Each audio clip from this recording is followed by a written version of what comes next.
ఆంధ్రప్రదేశ్ రాష్ట్రంలో ఇవాల్టి నుంచి మార్చి 24 వరకు ఇంటర్ పరీక్షలు అయితే జరగనున్నాయి. ఇక రాష్ట్ర వ్యాప్తంగా 1537 పరీక్ష కేంద్రాలు ఏర్పాటు చేశారు. 10.57 లక్షల మంది విద్యార్థులైతే పరీక్ష రాయనున్నారు. ఇప్పటికే విద్యార్థులు పరీక్ష హాల్లకు చేరుకున్నారు. గంట ముందే పరీక్ష కేంద్రానికి చేరుకోవాలని కూడా నిబంధన పెట్టారు. 1 నిమిషం ఆలస్యమైనా గానీ నిబంధనల ప్రకారం విద్యార్థులకు పరీక్ష హాల్లోకి నో ఎంట్రీ అని అధికారులు తెలిపారు. పరీక్ష కేంద్రంలో మౌలిక సదుపాయాలటువంటి తాగునీరు గానీ, విద్యుత్ గానీ, ఫ్యాన్లు గానీ, వెలుతురు సరిగ్గా ఉండేటట్టు ఖచ్చితమైన చర్యలైతే చేపట్టారు అధికారులు.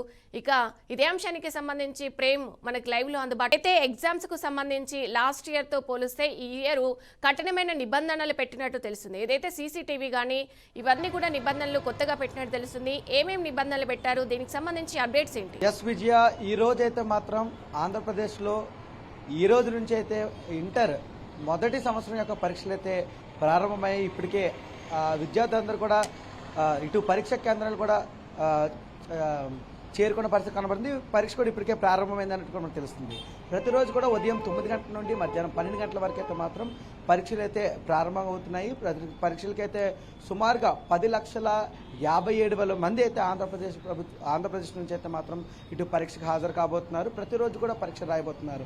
అయితే ఇదే అంశం ఎలాగుంటుండగానే సుమారుగా ఆంధ్ర రాష్ట్రం వెంబడి 1537 కేంద్రాలను కూడా ఏర్పాటు చేయడం జరిగింది. ఇటు ఎప్పుడు ఎన్నడూ లేనంత విధంగా కఠినమైన ఆంక్షలు కూడా విధించడం కూడా జరిగింది. అయితే 1 నిమిషం ఆలస్యమైన కూడా పరీక్షా కేంద్రంలోకి ఎవరిని కూడా అనుమతించే పరిస్థితి కూడా లేనట్టు మనకు కనిపిస్తుంది. అదేవిధంగా చూసుకున్నట్లయితే మౌలిక వసతి ఏర్పాట్లు అయితే మాత్రం పూర్తి స్థాయిలో కూడా పెడుతున్నట్టు కనిపిస్తుంది. అయితే విద్యార్థులకి దాహం తీర్చడానికి కోసం అని ఇప్పటికే డ్రింకింగ్ వాటర్ని కూడా ఏర్పాటు చేయడం జరిగింది. అదేవిధంగా చూసుకున్నట్లయితే ఇటు మౌలిక వసతులు కూడా ఏర్పాటు చేయడం జరిగింది. విద్యార్థులకి ఎవరైనా ఒకవేళ ఎండ దెబ్బ వల్ల కానీ వడదెబ్బ వల్ల కానీ ఎటువంటి అస్వస్థత కలిగినప్పటికీ కూడా వైద్య శిబిరాలకు సంబంధించి ఒక నర్సును కూడా ఏర్పాటు చేయడం జరిగింది. మొట్టమొదటిసారిగా ప్రతి ఒక్క రూమ్ లో కూడా సీసీ కెమెరాను కూడా ఏర్పాటు చేస్తూ కూడా ప్రతిష్టంగా కూడా ఇటు ఆంధ్రప్రదేశ్ ప్రభుత్వం ఈ యొక్క ఇంటర్ పరీక్షలను అయితే మాత్రం సజావుగా సాగిస్తున్న పరిస్థితి కనిపిస్తుంది. ప్రస్తుతం మనమైతే విశాఖ జిల్లాలో ఉన్నాము. విశాఖ జిల్లాలో అయితే మాత్రం ఈరోజు 85 కేంద్రాల్లో సుమారుగా 81,000 మంది మాత్రం ఈరోజు పరీక్షకు హాజరు కాబోతున్నారు, పరీక్షల్లో రాయబోతున్నారు. అయితే ఈరోజు చూసుకున్నట్లయితే మాత్రం ఈరోజు రీజనల్ లాంగ్వేజ్ పేపర్స్ ఉంటుంది. Sanskrit, Hindi, Telugu, Persian language పేపర్లు కూడా మొదటి రోజు ఈ రోజు రాయబోతున్నారు. ఇప్పటికే పరీక్ష కేంద్రంలో కూడా చేరుకునే పరిస్థితి ఉంది. ప్రస్తుతం మనమైతే విశాఖ కేంద్రంలో ఉన్న గురుద్వారా సెంటర్లో ఉన్న బీవీకే కాలేజ్ వద్ద ఉన్నాము. ఇక్కడైతే చిన్న ఘటన అయితే కూడా చోటు చేసుకున్నట్టు కూడా మనకు తెలుస్తుంది. ఇటు కాలేజ్ వద్ద మనం చూస్తున్నట్లయితే ఇప్పటికే ఒక విద్యార్థి 5 నిమిషాలు జస్ట్ ఒక సెకండ్స్లో కూడా కొంత లేట్ అయినట్టు కూడా మనకు కనిపిస్తుంది. వెంటనే అతను లోపలికి వెళ్ళి అక్కడ మాట్లాడడం కూడా జరిగింది. ఒక 5 నిమిషాల పాటు అటు ఇటు కూడా సద్దుమణిగిన పరిస్థితి కనబడడం కూడా మనకు తెలుస్తుంది. అయితే కొద్దిసేపటి తర్వాత ఆ లాస్ట్కి అక్కడ ఉన్న ప్రిన్సిపల్ అక్కడ మాట్లాడడంతో ఆ విద్యార్థులు కూడా లోపలికి అలౌ చేసిన పరిస్థితి కనబడుతుంది. అయితే ఏది ఏమైనప్పటికీ కూడా కఠినమైన ఆంక్షలు అయితే మాత్రం విశాఖ జిల్లాలో అయితే మాత్రం అమలవుతుంది అన్నట్టు కూడా ఇదే మనకు క్లియర్గా స్పష్టంగా కూడా కనిపిస్తున్న పరిస్థితి ఉంది. అయితే ఇటు విద్యార్థులకి మరొకసారి అయితే మాత్రం మన బీఆర్కే న్యూస్ నుంచి మనం ఇస్తున్న సందేశం ఏంటంటే ఖచ్చితంగా విద్యార్థులు కూడా అరగంట ముందే ఇటు పరీక్షా కేంద్రాలకు చేరుకొని అక్కడ నుంచి సునాయాసంగా ఎటువంటి టెన్షన్స్, ప్రెషర్స్ లేకుండా లోపలికి వెళ్లాలంటూ కూడా ఇటు బీఆర్కే న్యూస్ తరపున మనం కానీ అలాగే విశ్లేషకులు కూడా తెలియజేసిన పరిస్థితి కనబడుతుంది. ఎందుకంటే విశాఖ సిటీ అంటేనే తీవ్రమైన ట్రాఫిక్ కి నిలయంగా కూడా మారిన పరిస్థితి కనబడుతుంది. ఇది ట్రాఫిక్ లో ఎటువంటి బైక్ ట్రబుల్స్ కానీ ఎటువంటి ట్రాఫిక్స్ ఏమి వస్తే మాత్రం చాలా ఇబ్బందికరమైన పరిస్థితి కనబడుతుంది అంటూ కూడా తెలుస్తుంది. ఇప్పటికే ఈ రోజు కూడా మనం చూసాము, విద్యార్థులందరూ కూడా బారులు తిరుగుతున్నారు పరీక్ష కేంద్రాల వద్ద. ఎండ తీవ్రత కూడా కొంత స్థాయిలో ఎక్కువ ఉన్నప్పటికీ విద్యార్థి ఒత్తిడి కూడా కనబడుతూ ఉంటుంది. అయితే ఇదే నేపథ్యంలో ఇక్కడ కొంతమంది మనకి పేరెంట్స్ కూడా లభిస్తున్నారు. ఒకసారి మనం అక్కడ ఉన్న పేరెంట్స్తో కూడా మాట్లాడే ప్రయత్నం చేద్దాం. ఎందుకంటే ఇటు విద్యార్థులు అంటే పరీక్షలు రాయడానికి సంవత్సరం అంతా సిద్ధమవుతూ ఉంటారు. సంవత్సరం అంతా సిద్ధమైన తర్వాత ఈ రోజు పరీక్షలను అయితే వాళ్ళు రాయబోతూ ఉంటారు. సో ఈ యొక్క పరీక్షల్లో వాళ్ళు ఎలా ప్రిపేర్ అయ్యారు ఏంటి అనేది మనం వారితో కూడా ఒకసారి మాట్లాడే ప్రయత్నం చేద్దాం. మేడం చెప్పండి. మేడం మీరు ఎవరండి పరీక్షలు రాస్తున్నారు? ఏ కాలేజ్ మేడం? ఎక్కడి నుంచి వస్తున్నారు మేడం? సింహాచలం. అంటే మీరు ఇప్పుడు ఇక్కడ పరీక్ష కేంద్రానికి ఏ టైంకి మీరు ఇక్కడ చేరుకున్నారు? తొందరగా వచ్చాం. అంటే ఏమైనా ఆలస్యం ఎక్కడ ఏమైనా జరిగింది మేడం? తొందరగా రావడం జరిగింది. ఎంతసేపు ప్రిపేర్ అవుతూ ఉంటాడు మేడం అబ్బాయి? చెప్పలేం, చదువుతుంటాడు.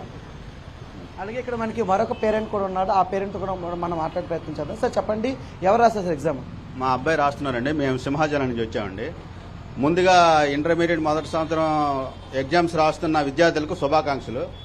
ఈ పరీక్షా కేంద్రాల వద్ద ముఖ్యంగా త్రాగునీరు మరియు వెలుతురు ఉండేటట్టుగా నిర్ణయం తీసుకోవాలని ఈ విధంగా నేను కోరుకుంటున్నాను. అయితే పరీక్షలు అనేవి జీవితంలో ఒక భాగం మాత్రమే, జీవితం కాదని ఈ సందర్భంగా నేను తెలియజేస్తున్నాను. విద్యార్థులు ముఖ్యంగా శ్రమ మరియు ఆత్మస్థైర్యంతో ముఖ్యంగా ముందుకెళ్లాలండి కోరుకుంటున్నాను. అలాగే విద్యార్థి తల్లిదండ్రులు కూడా 9 గంటల ఎగ్జామ్ అంటే ఒక అరగంట ముందుగా వచ్చేటట్టుగా విద్యార్థులు పరీక్షా కేంద్రాలకు వచ్చేటట్టుగా నిర్ణయం తీసుకోవాలి. ఎందుకంటే వాళ్ళు ఆందోళనకు గురి కాకుండా ప్రశాంతంగా రాసే వెసులుబాటు ఉంటుంది. కానీ ప్రతి ఒక్క విద్యార్థి తల్లిదండ్రులు కూడా సమయానికి వచ్చేటట్టుగా జాగ్రత్తలు తీసుకోవాలని నేను ఈ సందర్భంగా కోరుకుంటూ సెలవు తీసుకుంటున్నాను. అది మనం చూస్తున్నాం కదా, ప్రస్తుతం మనం పరీక్ష కేంద్రం వద్ద ఉన్నాము. అయితే ఈ రోజు ఆలస్యమైన ఒక విద్యార్థి అయితే ఇటు పరీక్ష కేంద్రంలోకి తరువాత లేట్గా అక్కడ ఉన్న వాళ్ళందరితో మాట్లాడితో పంపించడం జరిగింది. ఆ పేరెంట్ ప్రస్తుతం అంతా ఉన్నారు, ఆయనతో మాట్లాడే ప్రయత్నం చేద్దాం. సార్, అసలు మీరు పరీక్ష కేంద్రం రావడానికి కొంత లేట్ అయింది. అసలు మీరు ఎన్ని గంటలు స్టార్ట్ అయ్యారు, ఎక్కడి నుంచి వస్తున్నారు సార్? సార్, మారిక్వాస్ నుంచి వస్తున్నామండి. మారిక్వాస్ నుంచి 16 కిలోమీటర్లు రావాలి. వస్తూ మాది కొంచెం బండి ట్రబుల్ అయింది. మాది ట్రబుల్ అయితే మానవ తృప్తి కలిపి మన మనుషులు ఎలా ఉన్నారంటే, ఎగ్జామ్ బాబు పంపించాలి ఆ టైంకి అంటే మేము చాలా మందిని అడిగాం, రిక్వెస్ట్ చేస్తాం. ఎవరు కూడా నాకు అవ్వదు అని చెప్పేసి అందరూ సైడ్ అయిపోయారు తప్ప ఆ టైంలో వేరే ఆటో కట్టుకొని డైరెక్ట్గా ఇక్కడికి వచ్చేసరికి లేట్ అయిపోయింది. మ్యాక్సిమం 10 మినిట్స్ అయిపోయింది. లోనికి బతిమలాడి పంపించి వాళ్ళని మాట్లాడి అన్ని చేసి చెప్తే అప్పుడు కొంచెం ఫస్ట్ రోజు కదా అని సహకరించారు. కానీ ట్రాఫిక్ జామ్ చాలా ఎక్కువ ఉంది. మేము వచ్చే టైంకి మేము ఇంకా కొంచెం ముందే బయలుదేరాము. ఇక్కడ 1 అవర్ ముందు ఉందామని మేము అనుకున్నాం. కానీ సడన్లీ బండి ట్రబుల్ వస్తుందని మాకు తెలియదు. రావడంతో మాకు ఆ ప్రాబ్లం జరిగింది. కానీ ఇక నుంచి ఈ ట్రాఫిక్ జామ్ కొంచెం ఈ ఎగ్జామ్ టైంలో కొంచెం కంట్రోల్గా చేసుకుంటే చాలా బెస్ట్ అని మేము కొంచెం ఈ ఎగ్జామ్ పిల్లలకి ఎలా చేస్తే బాగుంటుందని అందరూ మనుషులు కూడా కొంచెం సహకరిస్తే బాగుంటుందని ఎంతో కష్టపడి చదువుతున్నారు కదండి పిల్లలు. ఇంటర్ ఫస్ట్ ఇయర్ స్టార్టింగ్ ఎంతో కష్టపడి చదువుతున్నారు కాబట్టి వాళ్ళ కోసం కొంచెం ఇలా సహకరిస్తే కొంచెం బెటర్ అని మేము ఆలోచిస్తున్నాము.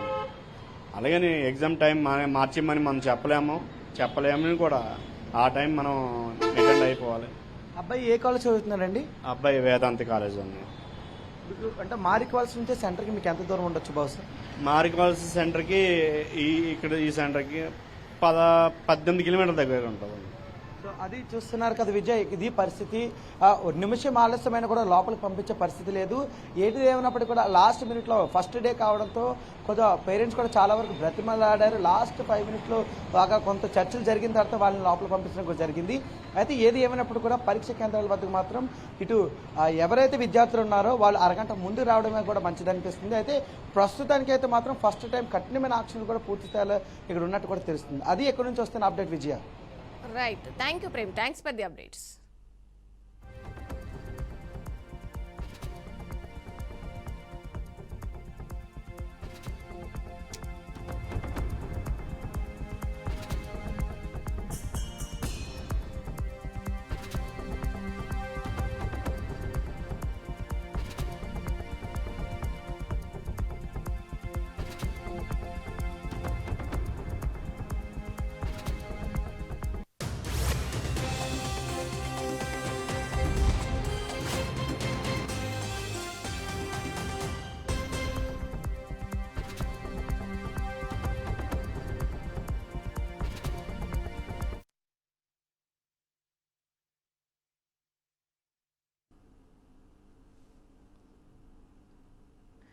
ఆంధ్రప్రదేశ్ రాష్ట్రంలో ఇవాల్టి నుంచి మార్చి 24 వరకు ఇంటర్ పరీక్షలు అయితే జరగనున్నాయి.